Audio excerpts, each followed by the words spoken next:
ನೀವು ಹೇಳ್ತಾ ಇದ್ದಾಗ ಒಂಥರ ಒಂಥರ ಎಕ್ಸೈಟ್ಮೆಂಟ್, ಮುಂದೆ ಎಂಥ ಬದಲಾವಣೆ ಆಗ್ಬೋದು, ಎಂಥ ರೂಪಾಂತರ ಆಗ್ಬೋದು ಎನ್ನುವ ರೀತಿಯಲ್ಲಿ. ಸರ್, ನಂದು ಇನ್ನೊಂದು ಪ್ರಶ್ನೆ ಸ್ವಲ್ಪ ಸುದೀರ್ಘವಾಗಿರುತ್ತೆ ಪ್ರಶ್ನೆ. ನಾನು ಏನು ಕೇಳಬೇಕು ಅನ್ಕೊಂಡು ಎಲ್ಲವನ್ನು ಒಟ್ಟಿಗೆ ಕೇಳ್ಬಿಡ್ತೀನಿ ಒಂದೇ ಪ್ರಶ್ನೆಯಲ್ಲಿ. ಈಗ ಬಹಳ ಚರ್ಚೆ ಆಗ್ತಿರೋದು ಈ IT ಗೆ ಸಂಬಂಧಪಟ್ಟ ಹಾಗೆ. ಬೆಂಗಳೂರು ಅಂದಾಗ ನಮಗೆ ನೆನಪಾಗೋದೇ IT-BT ಎನ್ನುವಂಥ ಮಾತನ್ನು ಹೇಳ್ತೀವಿ. ಈಗ ಉದ್ಯಮಿ ವಿನೋದ್ ಖೋಸ್ಲಾ ಒಂದು ಮಾತನ್ನು ಹೇಳ್ತಾ ಇದ್ರು.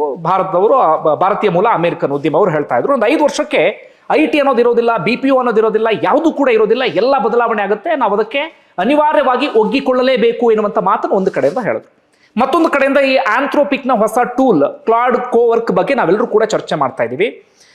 ಜೊತೆಗೆ ಶೇರ್ ಮಾರ್ಕೆಟ್ನಲ್ಲಿ ಈ IT-ಗೆ ಸಂಬಂಧಪಟ್ಟಾಗ ಏನಾಯಿತು ಅದನ್ನು ಕೂಡ ಗಮನಿಸಿದ್ವಿ. ಈಗ ಒಂದು ಸಹಜವಾಗಿ ಒಂದು ಆತಂಕ ಶುರುವಾಗಿದೆ. ಈಗ ಯಾರು ಇಂಜಿನಿಯರಿಂಗ್ ಕೋರ್ಸ್ ಅನ್ನು ಮಾಡ್ತಿದ್ದಾರೋ ಅವರಿಗೂ ಒಂದು ಆತಂಕ, ಜೊತೆಗೆ ಈಗಾಗಲೇ IT-ಯಲ್ಲಿ ಯಾರು ಕೆಲಸ ಮಾಡ್ತಿದ್ದಾರೆ ಅವರಿಗೂ ಒಂದು ಆತಂಕ ಶುರುವಾಗ್ಬಿಟ್ಟಿದೆ. ನಮ್ಮನ್ನೇನಾದ್ರೂ ಕೆಲಸದಿಂದ ತೆಗೆದು ಹಾಕಿಬಿಡ್ತಾರ, ನಮ್ಮ ಕೆಲಸವನ್ನ ಈ AI ಮಾಡೋದಕ್ಕೆ ಶುರು ಮಾಡ್ಕೊಂಡ್ಬಿಟ್ಟಿದೆ. ಈಗ ಹೊಸ ಟೂಲ್ ಏನು ಬಂದಿದೆ ಅದು ನಮ್ಮ ಕುರ್ಚಿಯಲ್ಲೇ ಕೂರೋದಕ್ಕೆ ಶುರು ಮಾಡ್ಕೊಂಡ್ಬಿಟ್ಟಿದೆ. ನಾನು ಕುರ್ಚಿಯಲ್ಲಿ ಕೂತ್ಕೊಂಡು ಏನು ಕೆಲಸ ಮಾಡ್ತಾ ಇದ್ದೆ ಆ ಕೆಲಸವನ್ನು ಅದೇ ಮಾಡ್ತಾ ಇದೆ. ನನ್ನ ಕತೆ ಏನು ಅಂತ ಹೇಳಿ. ಸರ್, ಈ ಸಾಫ್ಟ್ವೇರ್ ಅಥವಾ IT-ಗೆ ಬಂದಾಗ ನೀವು ಯಾವ ರೀತಿ ಇದನ್ನು ವಿಶ್ಲೇಷಣೆ ಮಾಡ್ತೀರಿ? ಅಂದ್ರೆ ಈ ಸಾಫ್ಟ್ವೇರ್ IT ಅಂದ್ರೆ ಬರೀ ಅಷ್ಟು ಸೀಮಿತವಾಗಿ ನಾವು ನೋಡೋಕ್ಕಾಗಲ್ಲ.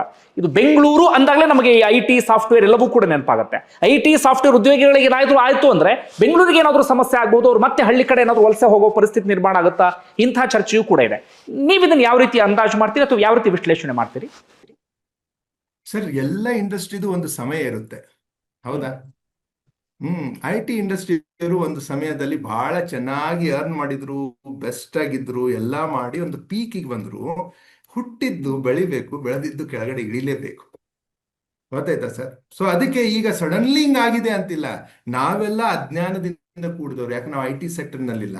IT ಸೆಕ್ಟರ್ನಲ್ಲಿ ಇದ್ದವರು ಫುಲ್ ಜ್ಞಾನದಿಂದನೇ ಇದ್ರಲ್ಲ. AI ಏನಾಗುತ್ತೆ, AI ಯಾವಾಗ ಬಂತು, 2021ರಿಂದ ಚಾಲೂನೇ ಇದೆ, ಹೌದಾ? ChatGPT ಬಂತು, ಇದರಿಂದ ಏನೇನಾಗ್ತದೆ.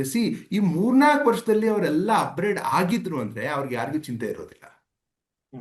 ಅದೇನಾಗುದಿಲ್ಲ ಬಿಡ, ಮಾಡೋನ್ ತಗೋ, ಅವ್ನು ನೋಡಿದ್ರಾತ, ಬಂದಾಗಾದ್ರಾತ ಅಂತ ಹೇಳಿ ಯಾರಾದ್ರೂ ಕುಂತಿದ್ರೆ ಅವರೆಲ್ಲ ಪ್ಯಾನಿಕ್ ಆಗೇ ಆಗ್ತಾರೆ.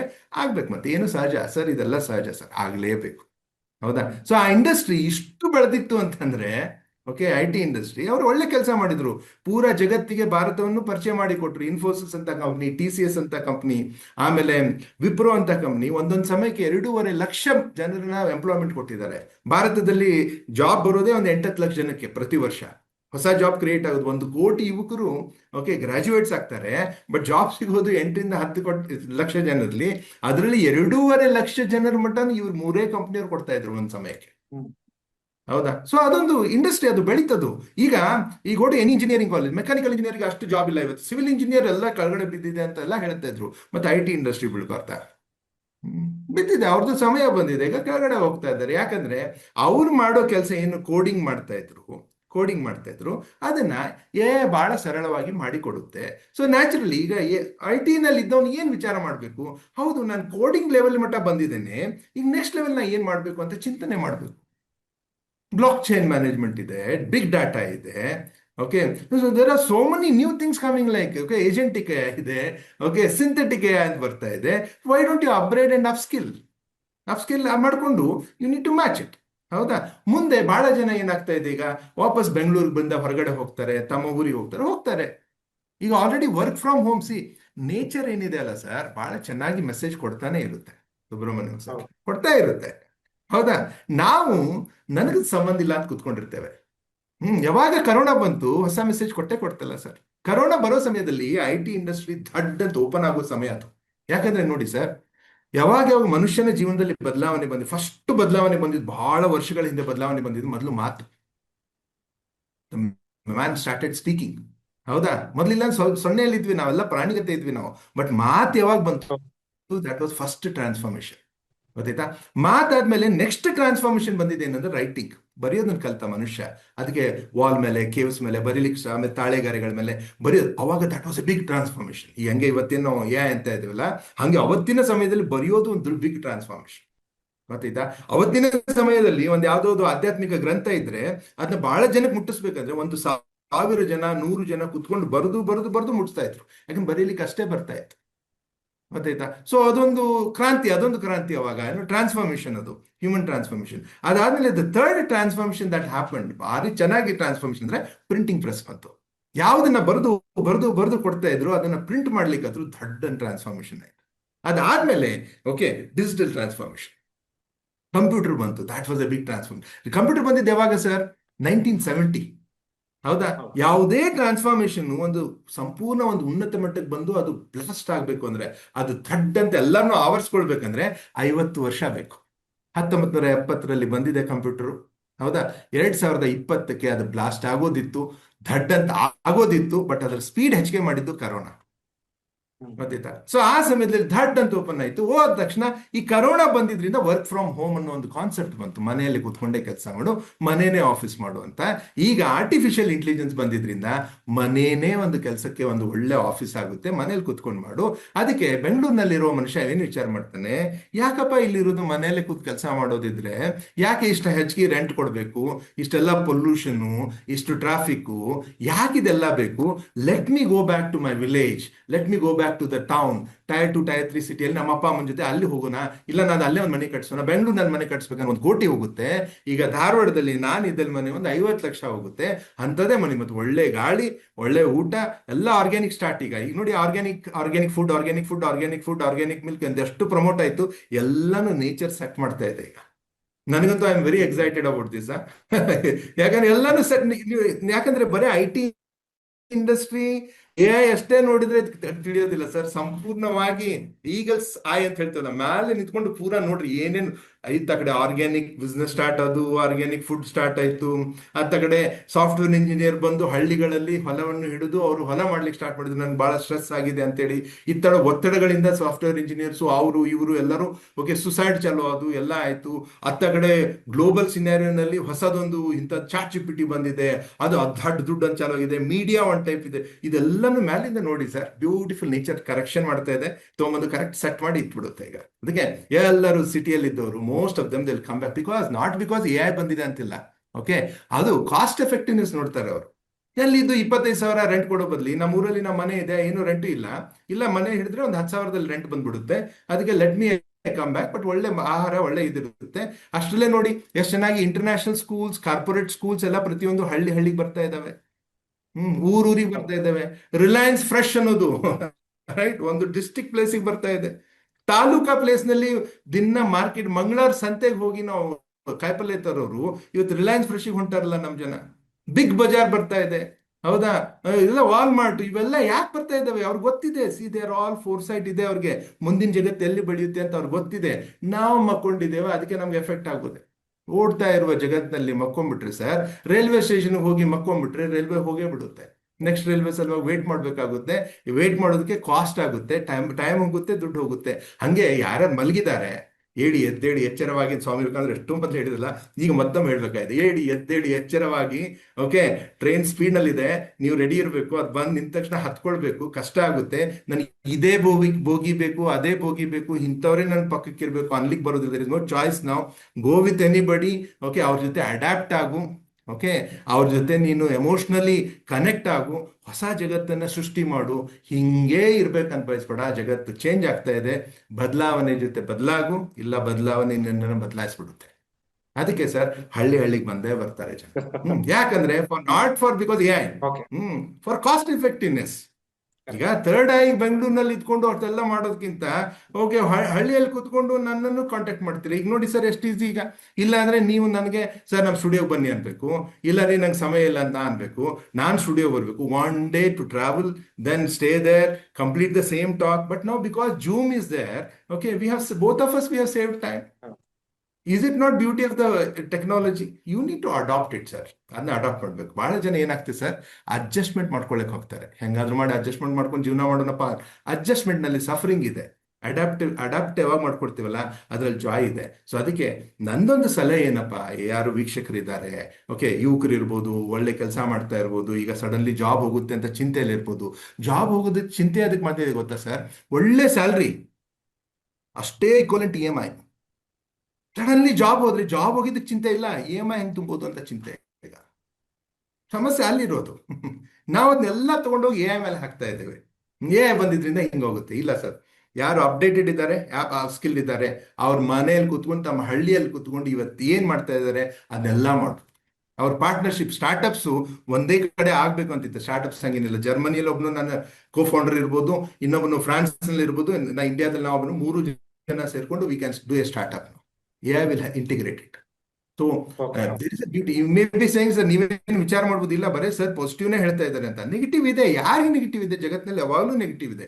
ಯುದ್ಧಗಳಾದಾಗನು ಸ್ವಲ್ಪ ಜನ ಸತ್ರು, ಬಟ್ ಜೀವನ ನಿಂತ ಕಂಟಿನ್ಯೂ ಆಯ್ತು. ಯಾರು ಸತ್ರು, ಯಾರು ವೀಕ್ ಇದ್ರು ಅವ್ರು ಸತ್ತೋದ್ರು, ಯಾರನ್ನು ಒಪ್ಕೊಳ್ಳಿಲ್ಲ ಸತ್ರು. ಕರೋನಾದಲ್ಲಿ ಓಕೆ ಎಲ್ಲರಿಗೂ ಕರೋನಾ ಬಂದೋಯ್ತು, ನಮಗೂ ನೀನು ಪಾಸಿಟಿವ್ ನೀನು ಪಾಸಿಟಿವ್ ನೀನು ಪಾಸಿಟಿವ್ ಅಂದ್ರೆ ಯಾರು ಸತ್ತು? ಇಮ್ಯುನಿಟಿ ಕಡಿಮೆ ಇದೆ, ಅವ್ರು ಸತ್ತೋದ್ರು. ಸೊ ಅದಕ್ಕೆ ಜಗತ್ತಿನಲ್ಲಿ ಎ ನಿಂದ ಬದಲಾವಣೆ ಆಗ್ತಾ ಇರುವಾಗ ನಿಮ್ಮಲ್ಲಿ ಇಮ್ಯುನಿಟಿ ಇಲ್ಲ, ಪ್ರೊಫೆಷನಲ್ ಇಮ್ಯುನಿಟಿ ಇಲ್ಲ, ಆ ನಾಲೆಜ್ ವೈಸ್ ಇಮ್ಯುನಿಟಿ ಇಲ್ಲ ತಡ್ಕೊಳ್ಳುವಂತ ಶಕ್ತಿ ಇಲ್ಲ, ಅದನ್ನೇ ಸ್ವಲ್ಪ ಎಕ್ಸ್ಟ್ರಾ ಅವರ್ ಕೆಲಸ ಮಾಡಿ ಒಂದು ಹೊಸದನ್ನು ಕಲೀಲಿಕ್ಕೆ ನಿಮಗೆ ಆಸಕ್ತಿ ಇಲ್ಲ ಅಂದ್ರೆ then you will be sacrificed.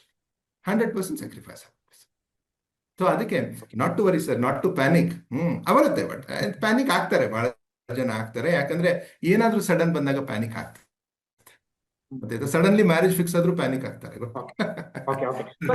ಯಾರು ಇಲ್ಲ ಅಂತಿದ್ರು ಅವರು ಸಡನ್ಲಿ ಹ್ಞೂ ಅಂದ್ರೂ ಪ್ಯಾನಿಕ್ ಆಗ್ತದೆ. ಗೊತ್ತಾಯ್ತಾ? ಸಡನ್ಲಿ ಶೇರ್ ಮಾರ್ಕೆಟ್ ಬಿದ್ದ ತಕ್ಷಣ ಪ್ಯಾನಿಕ್ ಆಗ್ತಾರೆ. Panic it is natural like. So ಈಗ ಒಂದು ಪೀರಿಯಡ್ ಇದೆ, ಈ ಸಮಯದಲ್ಲಿ ಬಹಳ ನೀನು ಪ್ಯಾನಿಕ್ ಹಾಕಿದ್ರೋಕ್ಕಿಂತ ವಾಟ್ ನೆಕ್ಸ್ಟ್? ಓಕೆ ಆಗ್ತಾ ಇದೆ. ಈಗ ನನ್ನ ಜಾಬ್ ಇಂಥದ್ದು, ನಾನು ಇದೇ ಜಾಬ್ ಅನ್ನ ಬಹಳ ವರ್ಷ ರಿಪೀಟ್ ಮಾಡಿದ್ದೇನೆ. ಹೀಗೆ ಮಾಡ್ತಾ ಹೋದ್ರೆ AI will replace this job. So but what kind of job it is looking for? ನನ್ನನ್ನು ಏನ್ ಬಯಸ್ತಾ ಇದೆ ಅದು? ಎಂಥವ್ರು ಬರೀತಾರೆ? ನನ್ಗೆ ಆಲ್ರೆಡಿ ಇಷ್ಟು ಜ್ಞಾನ ಇದೆ. ನಾ ಇಷ್ಟು ವರ್ಷ 20 ವರ್ಷ ಸಾಫ್ಟ್ವೇರ್ ಇಂಜಿನಿಯರ್ ಇದ್ದೇನೆ, ಎಲ್ಲ ತಿಳ್ಕೊಂಡಿದ್ದೇನೆ, ಸಾಫ್ಟ್ವೇರ್ ತಿಳ್ಕೊಂಡಿದ್ದೇನೆ. ಈಗ ನನಗೆ ಶಿಫ್ಟ್ ಆಗೋದು ಬಹಳ ಈಸಿ. ಒಬ್ಬ ಕಾಮರ್ಸ್ ವಿದ್ಯಾರ್ಥಿ ಈ AI ಶಿಫ್ಟ್ ಆಗೋದು ಸ್ವಲ್ಪ ಕಷ್ಟ ಆಗ್ಬೋದು, ಬಟ್ ಒಬ್ಬ IT ವಿದ್ಯಾರ್ಥಿ ಇಮಿಡಿಯೇಟ್ಲಿ ಶಿಫ್ಟ್ ಆಗೋದು. ಅವನೇ ಪ್ಯಾನಿಕ್ ಆಗಬೇಕು?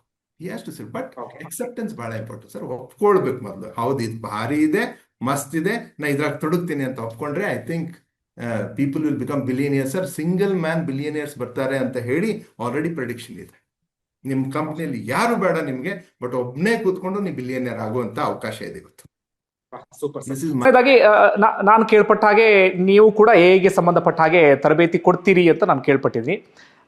ಹೌದಲ್ಲ ಸರ್? ನಾನೀಗ ಡಿಸ್ಕ್ರಿಪ್ಷನ್ ಬಾಕ್ಸ್ನಲ್ಲಿ ನಿಮ್ಮ ಕಾಂಟ್ಯಾಕ್ಟ್ ನಂಬರ್ ಮೆನ್ಷನ್ ಮಾಡ್ಬೋದಲ್ಲ, ಜನ ಕಾಂಟ್ಯಾಕ್ಟ್ ಮಾಡ್ಬೋದು ಎ ಕಲಿಬೇಕು ಅಂತ ಆದ್ರೆ. ನನ್ನ ಆಫೀಸ್ ನಂಬರ್ ನಿಮ್ಗೆ ಕೊಡ್ತೇನೆ ಸರ್, ಅದನ್ನ ಮಾಡಿ. ನಾನು ಅಲ್ಲಿ ಕೋರ್ಸ್ ನಲ್ಲಿ ಹೇಳ್ತಾ ಇರೋದು AI ಫಾರ್ ಟೀಚರ್ಸ್, ಯಾಕಂದ್ರೆ ಶಿಕ್ಷಣ ಕ್ಷೇತ್ರದಲ್ಲಿ ಇರೋದ್ರಿಂದ AI for teachers and AI for beginners. ಅದರಲ್ಲಿ ಒಂದು 20 ಟೂಲ್ಸ್ ಕಲಿತಾರೆ. ಓಕೆ, ಆ ಟೂಲ್ಸ್ ನಿಂದ ನಿನ್ ಜೀವನದಲ್ಲಿ ಎಂತೆಂತ ಹೊಸದ್ ಬರುತ್ತೆ ಅಂತ ನೋಡಪ್ಪ ಅಂತ ಹೇಳಿ. ಹೌದಾ? ಈಗ ಆಲ್ರೆಡಿ ಒಂದು 5-6 ಸಾವಿರ ಜನ ಮಾಡ್ತಾ ಇದ್ದಾರೆ. ಆನ್ಲೈನ್ ನಲ್ಲಿ 17,000 ವಿದ್ಯಾರ್ಥಿಗಳಿದ್ದಾರೆ ಇವತ್ತು. ನನಗೆ ಆನ್ಲೈನ್ ನಲ್ಲಿ 10 ದೇಶಗಳಿಂದ ಇದ್ದಾರೆ. ನಾನು ಹೋಗೋದಿಲ್ಲ ಸರ್, ಇಲ್ಲೇ ಕುತ್ಕೊಂಡು ಇದೇ ಸ್ಟುಡಿಯೋದಲ್ಲಿ ಕುತ್ಕೊಂಡೆ ಅವ್ರು ಕ್ಲಾಸ್ ಕಲಿಸೋದು. 17,000 ವಿದ್ಯಾರ್ಥಿಗಳು. ನಾ ಯಾವಾಗ ಮಾಡ್ತಿದ್ದೆ ಸರ್, ಸ್ವಂತ ನಾನೇ ಮಾಡೋದಿದ್ರೆ ಬಹಳ ಅಂದ್ರೆ 60 ಮಕ್ಕಳು ಒಂದು ಕ್ಲಾಸ್ ನಲ್ಲಿ ಇರ್ತಿದ್ರು ಅಂತ ಒಂದು 4 ಕ್ಲಾಸ್ ತಗೊಳ್ತಿದ್ದೆ ನಾನು. 240 ಇಲ್ಲ 300 ಜನ ಮಾತಾಡ್ಬೋದಿತ್ತು. ಇವತ್ತು ಆನ್ಲೈನ್ ನಲ್ಲಿ 17,000 ವಿದ್ಯಾರ್ಥಿಗಳು ಅಂದ್ರೆ I need to be very appreciative of technology.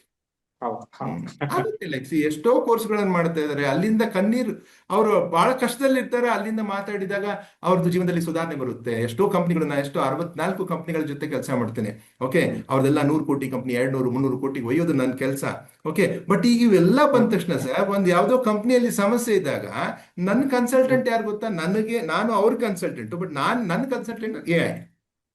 ಆ ಸಮಸ್ಯೆನ ತಗೊಂಡಿಲ್ಲ ಹಾಕ್ತೀನಿ ನಾನು, ಹಿಂಗಿದೆ ಅಂತ ಏನ್ ಮಾಡೋದು ಅಂತ ಡಿಸ್ಕಷನ್ ಮಾಡಿ ಮಾಡಿ ಮಾಡಿ ಒಂದು ಸೊಲ್ಯೂಷನ್ ಬರುತ್ತೆ. ನನಗ್ ತಿಳಿಲಾರದನ್ನು ಅದು ಹೇಳುತ್ತೆ ಸರ್. ನನಗೆ ಗೊತ್ತು, ನಾನು ಇಷ್ಟು ವರ್ಷ ನನ್ನ ಭಾರಿ ಒಂದು ಒಳಗಡೆ ಈಗೋ ಇರುತ್ತೆ. ನಾವು ಭಾರಿ ಎಕ್ಸ್ಪೀರಿಯನ್ಸ್ಡು, ಇಷ್ಟು ಕಂಪ್ನಿಗಳ ಜೊತೆ ಸೇವೆ ಮಾಡ್ತೇವೆ, 13-14 ಲಕ್ಷ ಜನರ ಜೊತೆ ಸಂವಾದ ಮಾಡಿದ್ದೇವೆ. ಓಕೆ, ಅದೇನೋ ಒಂದು ಸಾತ್ವಿಕ ಅಹಂಕಾರ ನನ್ನಲ್ಲಿ ಇತ್ತಲ್ಲ, ಅದನ್ನ ಕುಗ್ಗಿಸ್ಬಿಡ್ತಲ್ಲ, ಈಗ ಕೂತ್ಕೊಳ್ಳೋ ನೀನು, ನಂಗೆ ಗೊತ್ತಿದೆ. ಇದು ನೋಡಿ, ಈ ವಿಚಾರ ನೋಡಿಲ್ಲ ನೀನು, ಈ ಡೈಮೆನ್ಷನ್ ಅಲ್ಲಿ ನೋಡಿಲ್ಲ. ನಾನು ಹೇಳ್ಬೋದಲ್ಲ ಸರ್, ಈಗ ನಾ ಹೇಳ್ಬೋದು, ನೀನು ಬಿಲ್ ಗೇಟ್ಸ್, ನಾನು ಮಹೇಶ್ ಮಶಾಲ್, ನಾ ಇಬ್ರು ಸೇರ್ಕೊಂಡು ಒಂದು ಕಂಪ್ನಿ ಸ್ಟಾರ್ಟ್ ಮಾಡ್ತಾ ಇದ್ವಿ. ಥಿಂಕ್ ಲೈಕ್ ಬಿಲ್ ಗೇಟ್ಸ್ ಅಂತಂದ್ರೆ ಥಿಂಕ್ ಲೈಕ್ ಬಿಲ್ ಗೇಟ್ಸ್ ಮಾಡುತ್ತೆ ಸರ್. ಇದು ಅವಕಾಶ ಅಲ್ವಾ? Think like bill Gates. ಯಾಕಂದ್ರೆ ಸರ್, ಇಲ್ಲಿ ಏನ್ ಮಾಡ್ತಾ ಇದ್ದೇವೆ ನಾವು, AI ಡೈಲಿ SMS ಕಳಿಸ್ತಾ ಇದ್ದೇವೆ, ಮೆಸೇಜ್ ಕಳಿಸ್ತಾ ಇದ್ದೇವೆ. ಸುಮ್ಮನೆ ಏನೋ ಕೇಳೋದು, ವಾಟ್ ಈಸ್ ಯುವರ್ ನೇಮ್ ಅಂತ ಕೇಳಿದಾಗ ಇಲ್ಲ, ಅದಕ್ಕೆ ಒಂದು ರೋಲ್ ಕೊಡ್ಬೇಕು. ನೀವು ಈ ರೋಲ್ ಕೊಡಿಯಲ್ಲ ಅದಕ್ಕೆ. ನಾನೀಗ ಮನಸ್ಥಿತಿ ಮೇಲೆ, ಅಂದ್ರೆ ಮನಸ್ಸು, ಯಾಕಂದ್ರೆ ನಂದೊಂದು ಹೊಸ ಪ್ರಾಜೆಕ್ಟ್ ಏನ್ ಮಾಡ್ತೇನೆ, ಹಂಗೆ ಎಕ್ಸಾಂಪಲ್ ಹೇಳ್ಬೇಕಂದ್ರೆ, ಮನಸ್ಸು ಪೂರಾ ಜಗತ್ತಿಗೆ ಮನಸ್ಸು ಅಂದ್ರೇನು, ಮನಸ್ಸಿನ ಆಚೆ ಏನಿದೆ ಅಂತ ಜಗತ್ತಿಗೆ ಕಲಿಸಿದವರು ಭಾರತ. ಬಟ್ ಭಾರತದ ಸಿಲೆಬಸ್ ನಲ್ಲಿ ಒಂದು ಚಾಪ್ಟರ್ ಮನಸ್ಸಿನ ಮೇಲಿಲ್ಲ. ಹೀಗಾಗಿ ನಾವು ಹಿಂಗಾಗಿರೋದು. ಅದಕ್ಕೆ ನಾವು we are not thinkers, we are workers.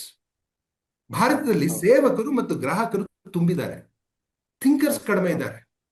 ಹೌದಾ ಸರ್? ಈ ಬರೋದ್ರಿಂದ ಈ ವರ್ಕರ್ಸು ಗ್ರಾಹಕರು ಕಡಿಮೆ ಆಗ್ತಾರೆ. ಗ್ರಾಹಕ ನಾನು ಏನೋ ಒಂದು ಖರೀದಿ ಮಾಡ್ಬೇಕಂದ್ರೆ ಸುಮ್ಮನೆ ಹೋಗಿ ಅವ್ನು ಏನು ಯಾರು ಸೇಲ್ಸ್ ಮ್ಯಾನ್ ಇರ್ತಿದ್ದ ಅವ್ನು ಎಕ್ಸ್ಪ್ಲೇನ್ ಮಾಡಿದ್ದನ್ನು ತಗೊಂಡ್ಬಂದ್ಬಿಡ್ತಿದ್ದೆ. ಹೌದಾ? ಈಗ ನಾ ರೇಟಿಂಗ್ ನೋಡ್ತೇನೆ, ಕಂಪ್ಯಾರಿಟಿವ್ ಅನಾಲಿಸಿಸ್ ಮಾಡ್ತೇನೆ. ಹೌದಾ? ಇದೇ ಪ್ರಾಡಕ್ಟ್ ನಮ್ಗೆ ಬೇರೆ ಕಡೆ ಸಿಗುತ್ತಾ ಅಂತ ನೋಡ್ತೇನೆ.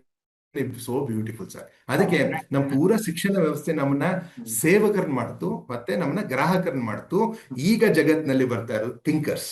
Okay, thank you. When we start thinking, I think beautiful things will happen. Thank you so much. So ಅದಕ್ಕೆ ನಾಟ್ ಟು ಪ್ಯಾನಿಕ್ ಅಂತ ಅಂದ್ರೆ ನಾನು ಸುಮ್ಮನೆ ಮೋಟಿವೇಶನಲ್ ಸ್ಪೀಕರ್ ಅದಕ್ಕೆ ಮೋಟಿವೇಟೆಡ್ ಮಾಡ್ತೇನೆ ಅಂತಲ್ಲ. ಹೌದಾ? ಇದು ಸತ್ಯ sir. Because motivation is temporary, realisation is permanent. ಮನುಷ್ಯ ರಿಯಲೈಸ್ ಮಾಡ್ಕೊಳ್ಬೇಕು. And if you really adapt AI, this is the most beautiful time on the earth. ನಿಮ್ಗೆ ಇನ್ನೊಂದು ಶಾಕಿಂಗ್ ಹೇಳ್ಬಿಡ್ತೇನೆ ಸುಬ್ರಹ್ಮಣ್ಯಂ ಸರ್. ಓಕೆ, ಎಂತ ಇನ್ವೆನ್ಷನ್ ಆಗಿದೆ ಅಂದ್ರೆ, ಓಕೆ, ಚೇರ್ ಬಿದ್ದು ಕೆಳಗಡೆ ಬೀಳ್ಬೇಕು ನಾವು. ಏನಂದ್ರೆ ಇಬ್ಬರು ಸೈಂಟಿಸ್ಟ್ ಸೇರ್ಕೊಂಡು ಬ್ಯೂಟಿಫುಲ್ ಇನ್ವೆನ್ಷನ್ ಮಾಡಿದ್ದಾರೆ. ಇವೆಲ್ಲ ಡ್ರೈವರ್ಲೆಸ್ ಟ್ಯಾಕ್ಸಿ, ಆಮೇಲೆ ಮೆಡಿಕಲ್ ಕ್ಯೂರ್ಸ್. ಸುಮ್ಮನೆ ಒಳಗಡೆ ಮೆಡಿಕಲ್ ಇದ್ರಲ್ಲಿ ಹೋಗಿ ನಿಂತ್ಕೊಂಡ್ಬಿಟ್ರೆ ನನ್ನ ಶರೀರವನ್ನು ಅಳೆದು ಅದನ್ನ ಏನ್ ಡಿಸೀಸ್ ಇದೆ ಅಂತ ಹೇಳ್ಬಿಡುತ್ತೆ. ಈಗ ಡಾಕ್ಟರ್ಸು ಬೇಕಾಗಿಲ್ಲ. ಗೊತ್ತಾಯ್ತಾ? ರಿಮೋಟ್ ಆಪರೇಷನ್ ಸ್ಟಾರ್ಟ್ ಆಗಿದ್ದಾವೆ. ಇನ್ನೊಂದು ಸೆಷನ್ ಮಾಡುವಾಗ ಬೇಕಾದ್ರೆ ಇವನ್ನೆಲ್ಲ ಡಿಸ್ಕಸ್ ಮಾಡೋಣ. ರಿಮೋಟ್ ಆಪರೇಷನ್ ಎಲ್ಲೋ ಅಮೆರಿಕಾದಲ್ಲಿ ಇದ್ದವನು ಬೆಂಗಳೂರಿನಲ್ಲಿ ಪೇಷಂಟ್ ನ ಆಪರೇಷನ್ ಮಾಡ್ತಾನೆ ಎಲ್ಲ AI ಯೂಸ್ ಮಾಡಿ. ಬಟ್ ಇದೆಲ್ಲಕ್ಕಿಂತ ಭಾರಿ ಇಂಪಾರ್ಟೆಂಟ್ ಅಂದ್ರೆ artificial intelligence, nano technology, biotechnology, ಮೂರು ಕೂಡಲ್ಲ ಸರ್. ಈಗ ಕೂಡ್ತಾ ಇದ್ದಾವೆ, ಇನ್ನು ಕೂಡಿಲ್ಲ. ನಾವು ಬರೀ AI ಬಗ್ಗೆ ಮಾತಾಡ್ತಾ ಇದ್ದೇವೆ. AI, okay, artificial intelligence, nano technology and biotechnology, ಈ ಮೂರು ಯಾವಾಗ ಕೂಡಿ ಕಂಪ್ಲೀಟ್ ಬಂದಿದ್ದಾವೆ. ಈಗ ನಡೆದಿದೆ, ಇದು ಭಾರಿ ನಡೆದಿದೆ ಸರ್. ಇದು ಗೊತ್ತಿಲ್ಲ ನಮ್ಗೆ, ನಮ್ಮ ಸಾಮಾನ್ಯರಿಗೆ ಗೊತ್ತಿರೋದಿಲ್ಲ. ಯಾಕಂದ್ರೆ ನಾವು ಡೈಲಿ ಗೌರ್ಮೆಂಟ್ ಏನ್ ಮಾಡ್ತು, ಸ್ಕೀಮ್ ಬಂತ, ಇದ್ರಲ್ಲೇ ಕುತ್ಕೊಂಡ್ಬಿಟ್ಟಿದ್ದೇವೆ. ಹೌದಾ? ಓಕೆ ಬಂಧುಗಳೇ, ಮಹೇಶ್ ಅವರು ಮಾತಾಡ್ತಾ ಇದ್ರು, ತಂತ್ರಜ್ಞಾನ ತರಬೇತುದಾರರು. ಬಹಳ ಅದ್ಭುತವಾಗಿ ಹೇಳಿದ್ರು, AI ವಿವರಿಸ್ತಾ ಇದ್ರು. ಹಾಗೆ ಯಾವ ರೀತಿಯಲ್ಲಿ ಇಂಪ್ಯಾಕ್ಟ್ ಆಗುತ್ತೆ ಅನ್ನೋದನ್ನು ಕೂಡ ಹೇಳ್ತಾ ಇದ್ರು. ಅವ್ರು ಮತ್ತೆ ಹೇಳ್ತಿದ್ದ ಮಾತಂದ್ರೆ, ಯಾರು ಕೂಡ ಪ್ಯಾನಿಕ್ ಆಗುವಂತ ಅವಶ್ಯಕತೆ ಇಲ್ಲ ಅಂತ ಹೇಳಿ. ಬಂಧುಗಳೇ, ಧನ್ಯವಾದ ವಿಡಿಯೋ ನೋಡಿದ್ದಕ್ಕಾಗಿ. ಮತ್ತೊಂದು ವಿಡಿಯೋದಲ್ಲಿ ಮತ್ತೊಮ್ಮೆ ಸಿಗೋಣ.